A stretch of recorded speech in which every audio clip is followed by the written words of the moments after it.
Söwer yarım sana akşam çık dedim, deyip neçe yalvarsam da çıkmadın. Söz verende sen arkayın bol dedin, depemi göve yetirip aygız çıkmadın.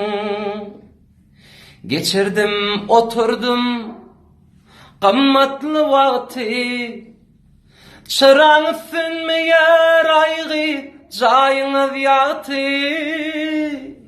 Pencereden barap gözledim batı, köp vaktimi yitir sen de çıkmadın. Pencereden barap gözledim batı,